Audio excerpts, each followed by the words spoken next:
Good afternoon, everyone, and welcome back to the 23rd World Education Summit 2022 School Education Edition. And now we are on the third panel discussion of the final concluding day of the event. And the topic for this discussion is 2030 Agenda, redefining the role of EdTech and digital learning in school.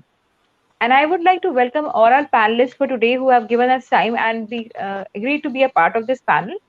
With me, I have Mr. Preetham Kumar Agarwal, founder Hello Kids chain of preschools and Riverstone schools. Welcome, sir.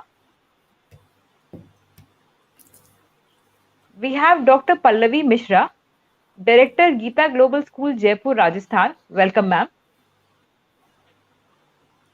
And we have Ms. Toral Shah, Principal, St. Dominic's Group of Institutions, Hyderabad. Welcome, ma'am. Good afternoon. Thank you. So, starting off with Dr. Pallavi Mishra, in fact, since our agenda talks about EdTech and digital learning, ma'am, how far do you think that EdTech has been able to support the education, continual education in the last 2 years? I think thank you for having me here. Yeah, and I'm glad to be part of this summit and bring forward my views. To go back to answer your question, I think that EdTech has actually changed the entire landscape. Earlier, the physical infrastructure of the school was very, very important. EdTech has actually kind of made that to an extent where it is not required to a large degree anymore. Second, most importantly, I think that the reach of education and learning has improved and I would say has dramatically been redefined by EdTech. So now, in the last 2 years, when I talk about our school, we had different challenges. So we were catering to lower income group families, and the challenge was though that they had phones, but how do we take? They don't have laptops, but they have phones. So how do we impart learning? How do we make sure the classes happen, the education happens, the curriculum is given, taught to the child? And especially when the parents were working. So through technology, through EdTech, we were able to take that curriculum to those people at their own defined time. They were not fixed to come to the class or at a particular time to learn the material, to get talk to the teachers. So I think not only in terms of EdTech applications, but technology in overall has changed the entire landscape of education in the pandemic area, in the pandemic time, 2 years. Now we've seen, besides that, so that is on the part of the student and the parent. We also see that, like being in Jaipur, our access to teachers and the curriculum is a little limited. Because of EdTech, we could connect to teachers and educators across India. We could make those resources available to our students also, not on once in a while basis, but almost on a weekly or even a very frequently basis, because then now more people were able to connect, um, and share their experiences with our students. Um, so I think another major advantage that EdTech has given is, see, when you have a classroom, right, you have you have a class size. With EdTech, that class size could be narrowed down to maybe 5 students, 6 students, and give more specialized and personalized attention. So I think in the last 2 years, EdTech has actually changed and impacted a lot of ways in how we imparted learning, and that for the very good. That would be what I would like to say. That's very interesting to know, ma'am, that how EdTech has actually been very supportive towards, especially during the pandemic. And as you said, it has narrowed down the classroom size. So, coming to Preetham sir now, if I can ask him, what do you like? Where do you see the foresee the future of EdTech and digital learning in education post pandemic? All right. Thank you, Elets, and thank you, Pallavi madam, to bring this thought process to start with. For Manjul, I will definitely say my views on to EdTech, pre-pandemic, pandemic, and now post-pandemic. You are asking me all these three. We need to understand, and we should be able to relate this. So to be what I understand Edtech, which is in a simple terms, will be that Edtech for management or Edtech for learning, right? We have utilized Edtech in the past for management. We have utilized Edtech during the pandemic to run the classes. But yes, the future is to use this Edtech in the learning process as much as possible, which when Pallavi was trying to say the same thing. But now, as an educator, as a management, we should be able to understand that this edtech should help us in the learning process more than in terms of management. In terms of even the assessment talks about management, right? Assessment will be a part in the learning process, but assessment part in edtech, I will take it as a management role. Now, when we're talking about learning process, right, we have to understand that yes, people from different background, people from infrastructure background will have different roles with the attack. Say better, yes, we will be able to use it more. We will be able to use it better, and yes, it has increased the learning in a faster way also. We have adopted technology very fast in the last 2 years, which we should have taken another 5-10 years of time in future, right? It was a text learning. Now it was an audio visual learning now, which will help the learners in a much better and faster way. I see this is how I come from an early childhood background also, and I say that uh, how we learn things. We learn things from by seeing, listening, and doing things. Right? Earlier it was a book. Now it is audio and visual also. So learning will definitely increase. But we need to see that when we are using a technology, people have used the technology in last years only to have these Zoom classes or Microsoft class, or it is they have really used that technology to bring learning in the process. More content, right? Easy to get that, easy to connect, easy to communicate, right? And with the tool of AR, VR, and what you call as uh, artificial intelligence, which will definitely help in the process of, I'll say that assessment. So if our technology, I have two fears in technology, nothing else. Is with the cost, every school will be able to adopt it. And is the technology what I'm using today, is it a futuristic technology? So that will be my initial talk. And definitely I'll take another question or whatever I can give it to you on this topic. Sure, sir. Preetham, so that was interesting to and the end of your statement was very nice that whether this technology is affordable for all, and also whether it is future ready and it is future ready or not. My question now would be to Toril ma'am.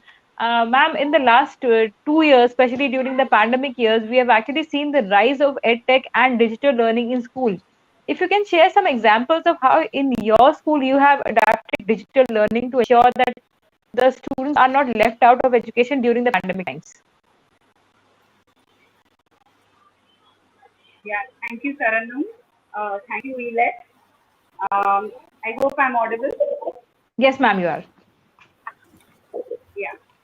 Thank you for the opportunity. It's great to be here with Dr. Pallavi and Preetham. Great to hear from all of you. It's always nice to get together on an online platform here that we are talking about edtech and digital learning, where all of us congregating and talking about, getting an education forward in terms of edtech and digital learning.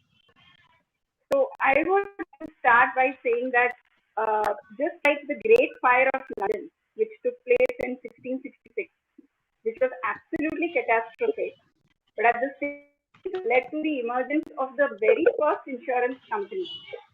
And it also saved in the long run by burning down so much of unsanitary housing with rats and fleas, which transmitted plague. Similarly, I would like to bring this forward to the pandemic situation.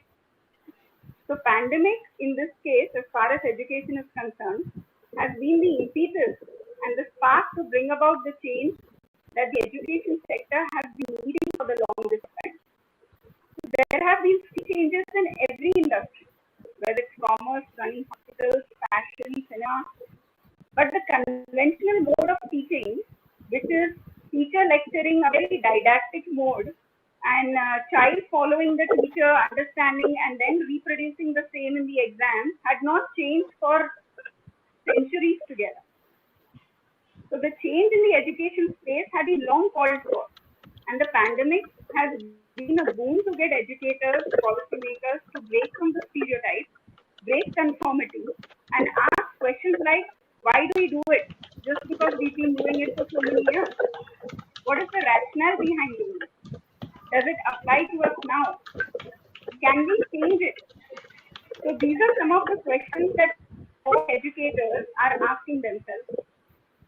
So moving to online school in 2020, teachers having to learn, change, quickly adapt to doing everything, transforming everything from offline mode to online was no less of a work than that of a nurse at a hospital treating her COVID patients.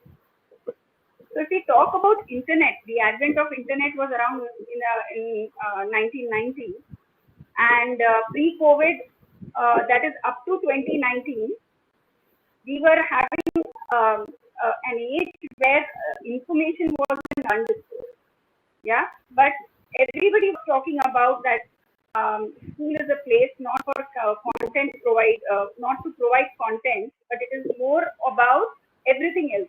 It's more about building skills and all that.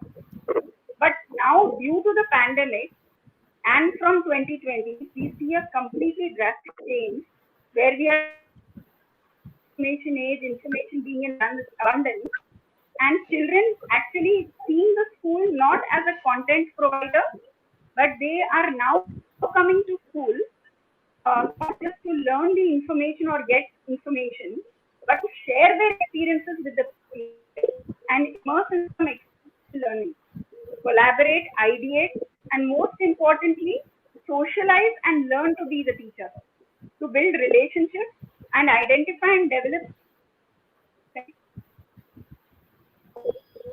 what did actually happen in 2020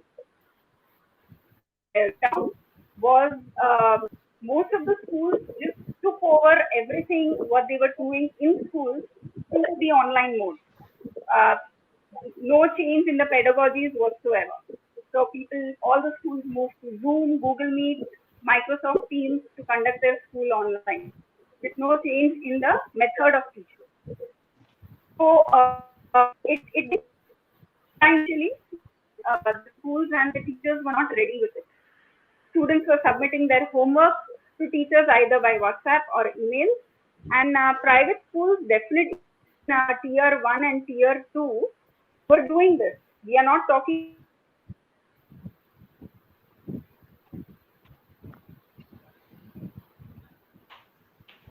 I think there was some network issue.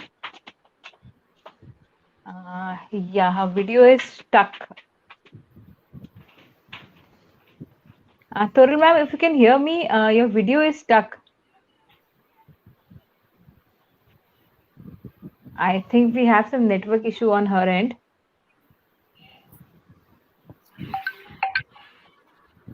Yeah.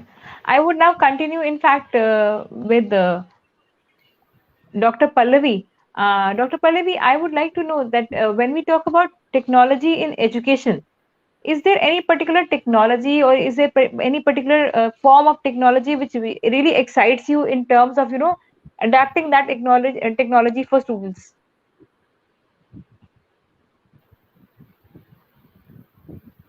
Ma'am, you need to unmute yourself. Yeah, sorry, I'm back. I Yeah. think Yeah, ma'am, if you Toralji, can would you like to continue, yeah, ma'am, you can continue. We lost your network, yeah. If you can continue, Toral, ma'am. Yeah. Yeah, sorry for the. No, I no, had perfectly some fine, ma'am. internet. Perils of technology. So, so now that uh, in 2020, exams also conducted in schools by way of MCQs and primary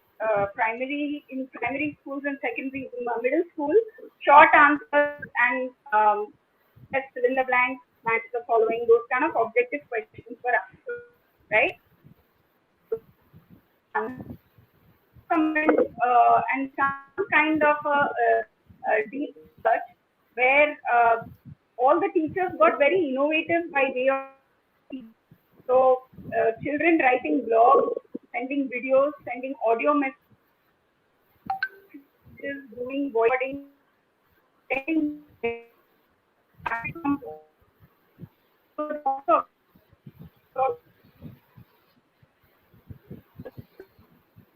you saw in where search and by doing their finding out on the internet about how to be prepared for a particular topic. So, flipped classrooms here, where instead of teaching over the class, it is the child approach with the child to the class and explain some bit of lesson there. And that is what most of it was done last year, even continuing this year in Long Next Group of Institutes, where we are asking children to be in charge of their subject, making them responsible. So, and obviously now that we are talking, making a world a smaller place where all of us are getting together, there is more of collaboration that is taking place here. So collaborating not only in, it can happen online, offline, wherever where we are doing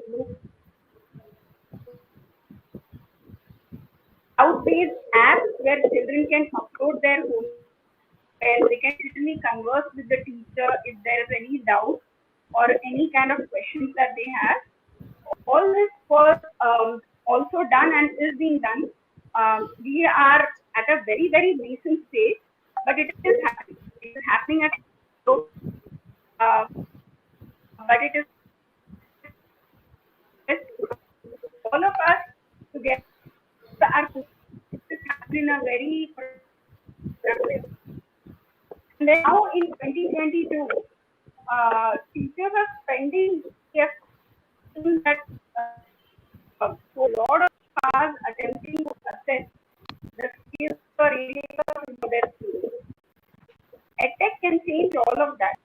There are currently so many tools, data platforms, apps, etc., that constantly assess students' skills and needs, and they relay the data to the teacher.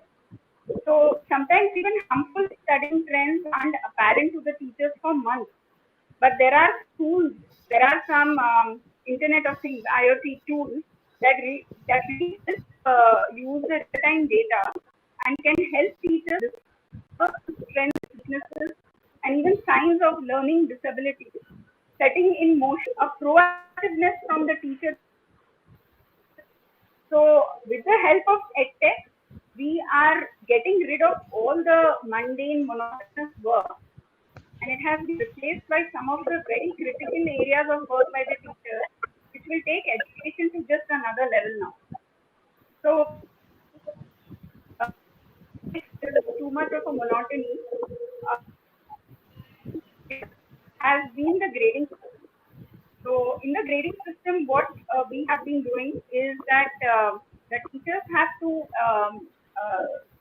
just by the voice to text or picture to text is what we have been working on. The assessment results are entered into the system just by voice to text, and analysis of the student performance is done that way, and required remedials are provided.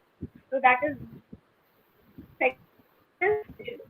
Even though now that we have moved to the schools back opening, but there are some practice tests that are provided online on a regular basis, for example, math, etc., where math has to be done on a regular basis. So on that front, where is like a subject where a definite answer is the only answer. There cannot be any other answer, right? Other than unlike a subjective like a geography or a history, where you get different answers. So where open-ended questions are asked. So where there is a definite answer, or giving a binary question like a black or white or something like that, fill in the blanks, true and false, the machine does auto correction and it grades the homework. So the teacher does not have to check how many he has got right. Moment the child clicks on done, homework done, teacher gets a notification saying that the homework is done and these many number of students have done their homework. And that gives a reminder to the teacher that only 20% have done the homework. And then she sends a reminder by WhatsApp saying so many students are left. So these kind of things we have already started, and the plan is to work on the long answers now, the correction of long answers. So looking for keywords, sentence correction, spelling, all of that. There is something like the student attendance, even reminders for children to submit their projects, assignments, all of that is something that we are working on currently to make that also automated. So, as far as the subject is concerned in the classroom, what is done in our schools is we have screens everywhere in all the classrooms, and digital content, the relevant digital content is shown to the students, where it's more of an audio visual, where it's just that the child learns from the teacher, but the holistic knowledge which is provided, where the top research, the top videos are shown to the children wherever required, and the teacher intervenes in between to explain if there is any doubt or anything. So one of the things that we have, and also the benefit the students would be receiving, which we think going forward in any school, immersive learning, where move from 2D to probably 3D kind of an immersive experience. Where right now what we are providing is audio visual 2D. Maybe there are so many companies out there that are thinking we are metaverse and things like that, where 3D kind of an experience would be provided. So it's a complete paradigm shift that we all are seeing in the education, and pandemic has really been the catalyst in expediting this transformation in education. I totally agree with you, ma'am, that the pandemic has been a very big catalyst in actually, making this transformation happen. And as a lot of our panelists earlier during the day said that this change was due to happen, but the pandemic just added on to it for it to happen. So as I was asking Dr. Pallavi Mishra, in fact, Dr. Mishra, if you can just tell me that is there any particular technology, especially in education, which really excites you and which you feel is the best, or which can be aptly used for students, especially in your schools? So see, I'd like to say I would agree with Mr. Preetham sir that technology is a tool and it should be such that not costly, and it should be user friendly, and user friendly to an extent, not to people who are just computer savvy or have smartphones. Basically, it should be easily accessible and usable by people who can operate a smartphone. It should be so easy to adapt. Only such technologies are, I think, adaptable and they go a longer way. Like I said, there were a lot of tools and technology that came up, but we evaluate every technology, no matter how fundamentally cutthroat it is or how advanced it is. But is it applicable? It boils down to, will it be used by our student? How can we make it accessible to our teachers so that the teachers will use it and then direct the students to use it? But the overall criteria for any technology is, we have to keep in mind that technology per se is a tool to implement the process or the learning that we want. We cannot have the technology telling us how to teach. You get my point? That it is the curriculum is defined, the process of the learning is defined, and these are tools and aids which impact the scope or the reach of learning. So that's how I see. So we basically, so like we said, we could not use Zoom, We use simple tools like YouTube and smartphones to make our videos, to publish them online, make them accessible to our thing. We used YouTube, WhatsApp, messaging, all those things. We made a process so that the teachers and the student and the parent could connect more frequently. Um, and so those are the tools we use. So even when Zoom was easily accessible, used worldwide, we could not use Zoom because of our own limitations. Because our parents had to, the working parent had the phone and the phone was with him or her. And it was given to the child only once the parent was back home. So, yes, like I said, any technology which is easy to use and adaptable, um, we see how it can be mapped to our processes. Interesting to know that, ma'am, because as like I think two of our panelists agree to this fact that technology needs to be accessible, adaptable, and affordable. Coming to you, Preetham sir, since we have been talking about edtech to you, what do you think are the challenges that are being faced by the edtech sector with the new guidelines from UGC? If you can shed some light on that. All right. The challenges we already discussed as an institution, right? That adaptability, connectivity, devices. Now, I will, before I'm giving you a UGC thought process, I'll give you another understanding. See, I as a principal, I as a management of a school, I as a parent, right? I am there with Geeta Madam School, and I'm moving it to Toral Madam School, right? You had a lot of data, you have a lot of what you call as my learning process on your system, Pallavi's Madam system, and now I am going to the other school. The transition I am talking about. If these technologies are not being easily transferred, that is the way where we are going to face it in the future. I may be the best school of the town, right? I may be going to the other best school, but as soon as I move from point A to point B, the process used in my learning process is now disconnected. That is one. Second is, now I had a challenge of selecting a technology which even UGC is talking about the same similar lines. I I was using a curriculum. I was using a curriculum for a physical classes. Immediately within some months, I moved to a digital curriculum with a digital version, and I had a very limited time to select my audio, video content. Now, that span of some months, I cannot get that I'll say the best of the technology in that place. So my first point to understand was, my first point when we started doing this thing at Hello Kids or Riverstone School was, we initially thought of interaction with the children, because our children are from the 2 years, 3 years, 4 years, 5, 6 years, and the pre-primary years students. So our first goal was to interact.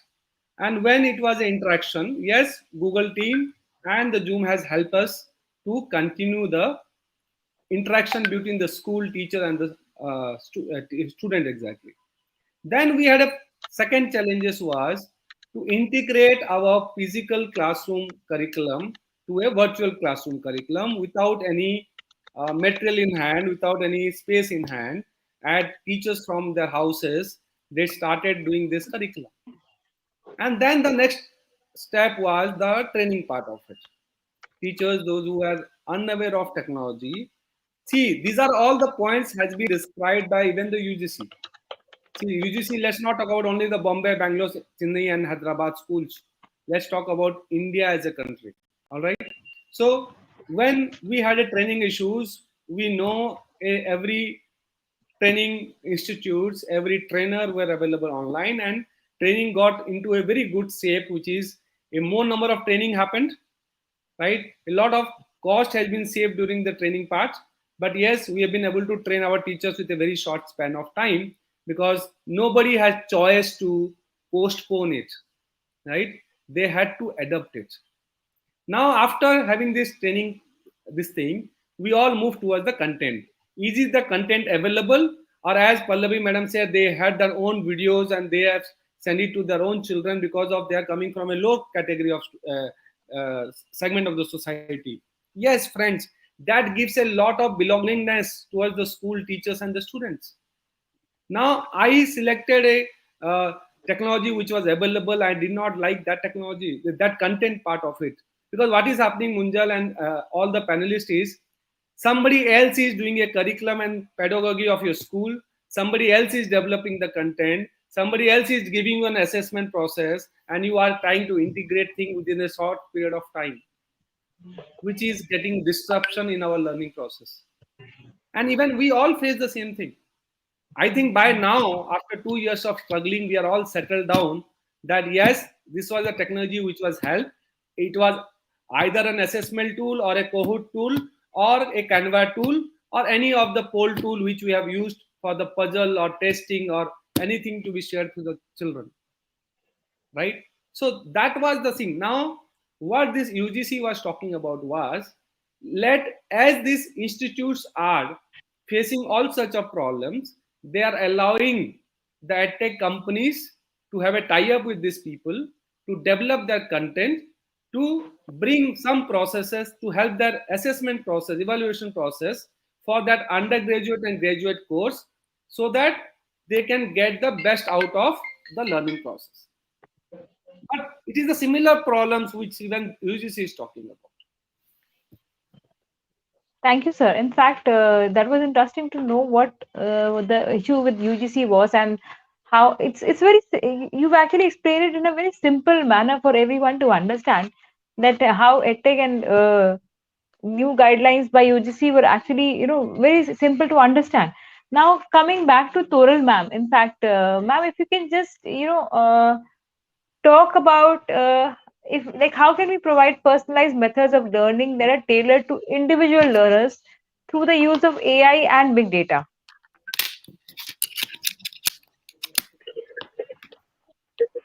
Yeah. So uh, I would like to say that so far, first of all, education is not something which is one size fits all, right? It's more to be where every young learner or every child is coming to school where their individuality is celebrated. And the only way to do that is by providing personalized education and also helping out the child in recognizing what are their strengths, what are their weaknesses, what is it that they like, what is it that they don't like, to try to discover more about themselves. So now that we are again, as I said, that this is more at the nascent stage, and we have so much of influx in the tech industry in India already coming in, say around $4 billion or something. So it is promising, but again, it is scary as well. So to just say that where children are given the opportunity in a school where the teacher takes a step back and gives some control and asks, gives an opportunity to the children to for autonomy or some kind of a work where they own up the responsibility of learning. So that is something that children have to, teachers have to do in school, and the school leader need to do it. So where what we are talking here is giving more agency to children, where young learners are responsible for their learning and growth, and this is where the personalized learning would come in. So uh, we are in a stage right now where everything is changing so fast, and change is the only constant.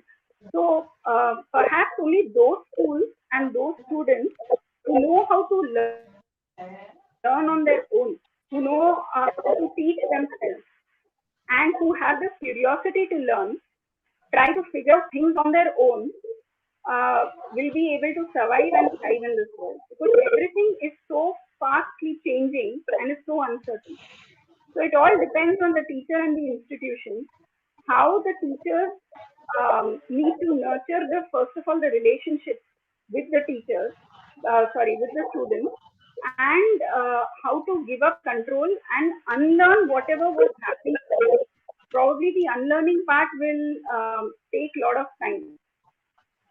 So the personalized methods of learning that can be tailored to individual learners, probably one could be the adaptive test, where the adaptive, where online tests are given to the children based on any subject, and based on the performance, the results that are got on the adaptive test, um, either remedials are provided if the child is still taking time to understand, or the test gets tougher as he is quite challenged to take up higher levels. So one is adaptive test. So in that, definitely personalized learning comes in. And secondly, based on the performance of the student, required remedials are provided. So all these two things can be done as far as the data is concerned in terms of providing personalized methods of learning. That's very interesting to know, ma'am. And my next question now would be to Dr. Pallavi Mishra. Pallavi, ma'am, we have seen the advancement of digital learning in the last 2 years. And I'm sure that your school must also be, using digital learning practices. But according to you, what are the biggest challenges in front of digital learning in terms of implementation of digital learning? Okay, I think the biggest challenge is, I think that is to do with the management or something. It's, I would equate it to FOMO, the fear of missing out. We think that, the other school or they're using such and such technology. Can we adapt it? So it has to be very, very patiently thought about whether the technology is relevant to us or not relevant to our personal schools. Like, I have an experience with the Montessori's way of teaching also. So we realize in the Montessori, it's a very activity-based learning school. That is why we also have a lot of activity-based learning at our school. But then one of the biggest challenges we faced during the pandemic and during the thing is how to take those activity-based trainings online. How do we take it so that the child experiences the thing? How do we tailor the assignments and projects such that the concept of activity learning is still available to the child, and he can learn in his or her own timeline. So we changed all of that. For that, the technology that came to help us, how do we culture those experiences for the child? I wanted to add one point to the question that you put to us, Toral G, and it actually builds on this question also, that the technology as such or AI as such can be used extensively to create experiences for the child. Like, for example, if a child sitting in remote village of Madhya Pradesh can go to, or Rajasthan for that matter, can go using various technology tools, experience the British Museum, Archaeological Museum is sitting in London, get a virtual tour of the entire thing, experience it through virtual reality, or an experience through creating AI, created through AI, it will be wonderful. Second, like for example, if I want to teach languages to a child, how wonderful it would be if the person sitting next to me, and I wanted to learn suppose Spanish. So the person in the AI experience was a Spanish speaking child. And we were interacting at that stage to learn a particular language. So I think these kind of customized experiences can be made using AI, and that will promote a learning a lot That was in those interesting part, scenarios. ma'am, when you said that a child could actually, learn Spanish, and the use of AI can actually, give a wider reach of different kind of things across the globe to the children. My question now would be to Preetham sir. Preetham sir, now that we are talking about technology and the challenges and use of AI, when we talk of preschools, how far do you think that AI and technology has been helpful, especially in the past 2 years in the preschool sector? Very good. Finally, I'll be speaking about my forte onto this. Uh, See, what is happening is, let me give you some basic thought process before giving this technology in place. See, kids play school, right? Let's talk about kids and play preschool, and all talks about play only. So, for this age category, the kids are meant for play, and play school are meant for these young kids, where we were looking for a lot of physical interactions, physical play, that movements, that uh, motor skills, and that socializing in the premises. So now we immediately move to online, and where the acceptance of online in terms of preschool was only 20, 25, 30%. Now, how we just help this 30% of students, right? That is you are asking about. Now I'll tell you something now. See, these kids, I'll not say that they are born intelligent, but yes, they have lot of attributes. When you start early in the years, it really triggers them, and let the child do best, which is allowed him to do better. Now, as even both the speakers, my colleagues has spoke about the tools, AI tools and data sciences. See, it has helped us. We have understood in a very mightly sessions that when the kids are not in the class, even they are online, and I'll tell you this age group with our finding, I think there is a research also by National Education of Young Children Association on USA. If you go through that, they have a research which talks about that the attention span of child was more during the online session than the higher grade children, and it was totally opposite when we were in a physical classrooms. जब उनको pre school पता था ना, they will not sit at one place. But now, just see how they have adapted to this space. So with the technology, there are a lot of technology available, that how many minutes the child was speaking and interacting, how many times the child has initiated to speak, how many times the child was attentive with his eye connect, right? And with the multiple, because we had to had a some screen with a touch and selection of ABCD as a multiple choice, how fast the child was able to answer it, how much time a child took to answer this query, in which subject, either it was English or maths or EVS, which the child has got interest. A child was able to do a 4-piece puzzle, or a child was faster to do a 8 pieces puzzle. These basic technologies are available for free, right? So we have been able to use it. And when we were talking to the parents in this language during the PTMs, which we had almost 2, 3, 4 PTMs during the sessions, even the parent have also understood that this assessment which we gave it after this the tools which you have utilized, they even thought that this is the minutely done assessment which was not possible in the earlier days, right?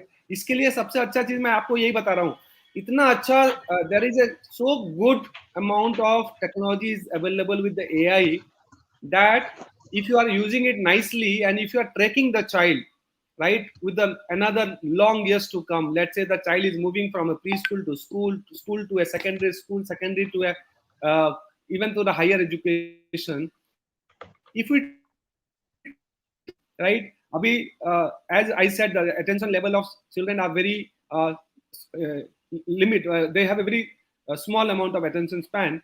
Even they have a short plans. Even we do not, we have a 5-year plan, we have a 6-year plan, they have a short plans also. I want to become this. As soon as they move to LKG or UKG, they start understanding the world, they immediately wants to become a pilot.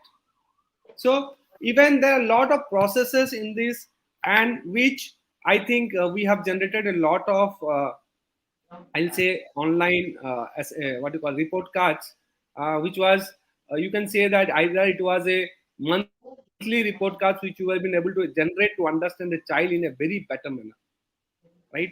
अभी child के साथ आप बहुत सारा assessment online नहीं कर सकते हो, but yes, the basic assessment are done in a very nice way, and where the help of AI, जो आपको बोलते हो ना एक personalized, we were all talking about personalized education.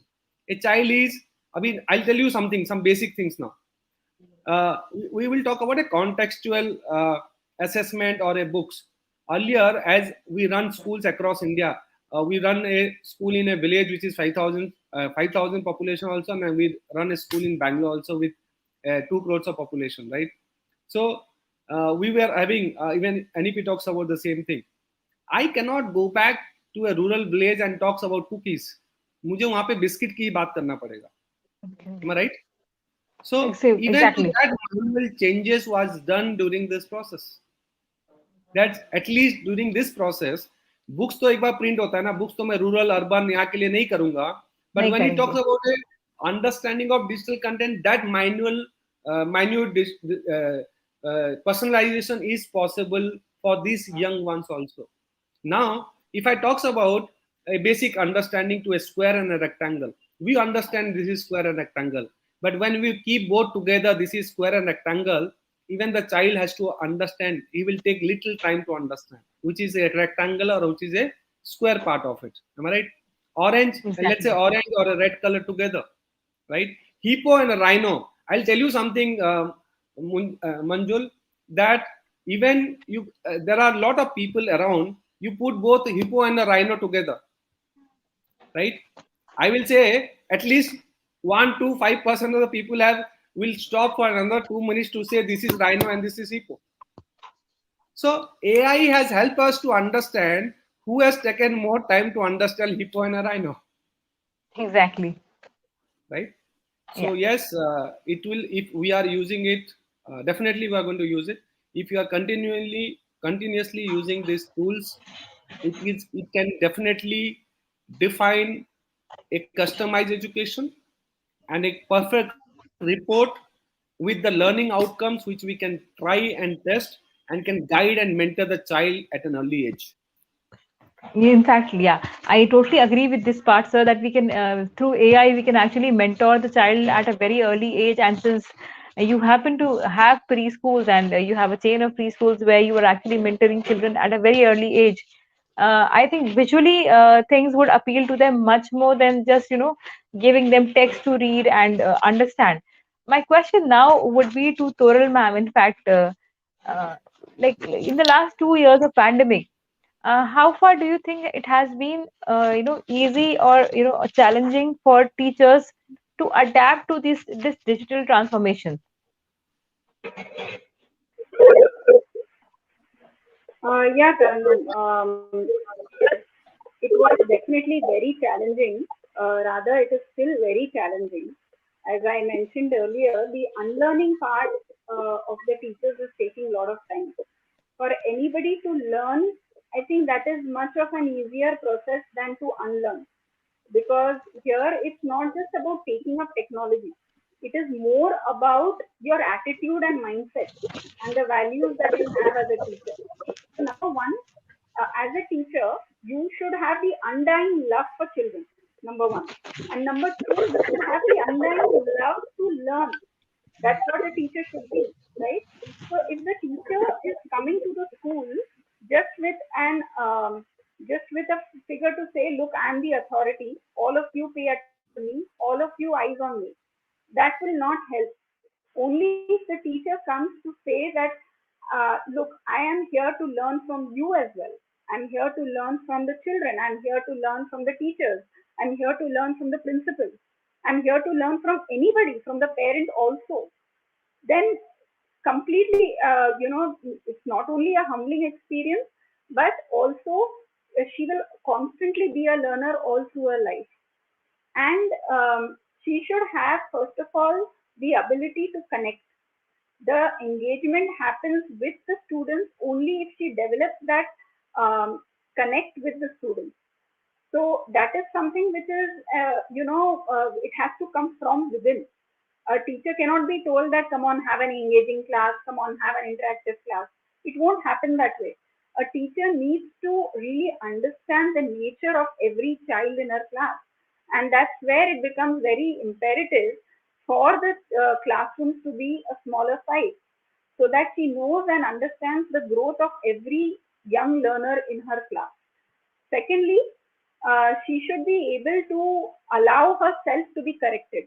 As I'm saying that a teacher is a learner, she should um, she should be okay and not take it personally if somebody wants to correct her, even though it's a child, even though it's a parent. You know, So here the ego has to be kept aside, and the teacher has to welcome any thoughts, opinions, ideas without any preconceived notions, prejudices, or biases from anyone. So that's how learning happens. So it's the unlearning part that is taking so much of time, and that is more of a challenging thing that we are facing than the learning and taking over the technology. Um, so the taking over of technology has not been much of a challenge. Yes, there are teachers who are resistant to change, and they don't want to, other than WhatsApp, they don't want to take up and Zoom, they don't want to take up anything that is new. They will always say, "Arey, ye to naya hai. I don't want to take it up. Ye kaise karungi? I need help." And they will look for excuses not to do. So it's just that it's been a completely fulfilling yet sometimes very exhilarating and at the same time very satisfying, I would say, to deal with teachers from all kind of having all these kind of traits. So not just mentoring the teachers, but even the parents has been so challenging. Some of the parents really appreciate that we are going digital, providing digital content at home and in school, all of that. But they are saying it's more of a distraction. So it's just to again educate the parents over there to say that look, technology is just a tool, as rightly Mr. Preetham and Dr. Pallavi also just said, it's just a tool. It is not. It should not be perceived as a tool of addiction. Number one, and it is not a tool of distraction either. It is the way the school is probably portraying, as a tool for improving efficiency. Number one. Number two, creativity and collaboration for teachers and students. So as long as that is happening, then technology is all in for it. So I would say that it has, I think it has been very, very challenging. I won't be surprised if it is even more challenging going forward, for talking about all the complex things that are about to come in, because we are still in the nascent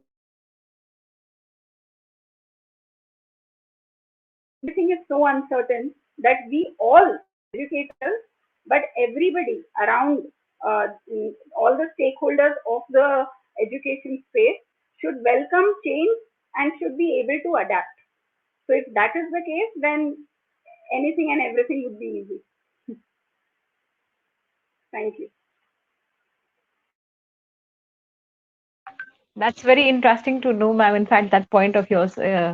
And that brings us to the end of this 1 hour discussion. And as an ending remark, in fact, I would like to know from all our panelists what has been the biggest takeaway from the last 2 years of pandemic in terms of, adapting digital learning. If I can ask that to Dr. Pallavi Mishra first, ma'am, what has been the biggest takeaway for you in terms of adapting digital learning? I think the biggest learning would be that something which is so easy and upfront need not be that so easy and upfront. You have to understand a lot of things, and not and to be very true, not many things need a complicated solution. They can be done using simple things also, simple way out also. That's very interesting, Sudhuma, that it's actually a very simple way to do it. Preetham sir, if I can have your takeaway on adaptation of digital learning and digital technology, what has been your biggest takeaway? Keep a track on the global prospects. Exactly. That's a very like pertinent topic. In fact, you touched here. Keep a track See, on global. Yeah. every time we were trying in the initial 2, 3, 4 weeks, we used to say what the schools in Europe are doing, what the schools in US are doing, what are technology they are using it, right? What WHO is talking about in terms of COVID guidelines. So it is better to have that track always, so that even if we are not adapting immediately, we are aware that this is happening or this is going to happen. Perfect. Torul ma'am, if I can ask you also on a closing remark, that what has been your biggest takeaway in terms of adapting technology, digital technology?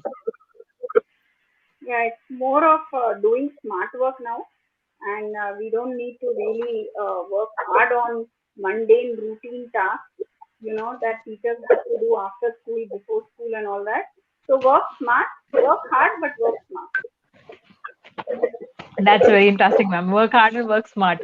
That actually brings us to the end of this 1 hour discussion. And I would like to ask my backend team, Rajeshwarji, if you can display the speaker certificates for our speakers. Yeah, this is a speaker certificate for Mr. Preetham Kumar Agarwal. Thank you, Preetham sir, so much for sparing time and being a part of this event and a part of this panel discussion. One for Ms. Thank you Torul to Shah. you and WES. Yeah, one for Ms. Torul Shah. Thank you so much, ma'am, for being a part of this panel discussion. Thank you, Taranum. Thank you, Ilyas. And one for Dr. Pallavi Mishra for being a part of this panel discussion and sparing time and agreeing to be a part of this discussion today. Thank you Thank you so much so to much. all our panelists. We had a very wonderful and insightful session with you all. We have a few stalls set up there in the stall area, which are related to companies that would be really helpful in your institutions. So you can have a look at that. And in case you want to meet any of the panel, the stall representatives, we can help you in that as well. And that brings us to the end of the session. Thank you so much. And we are really delighted to have you here.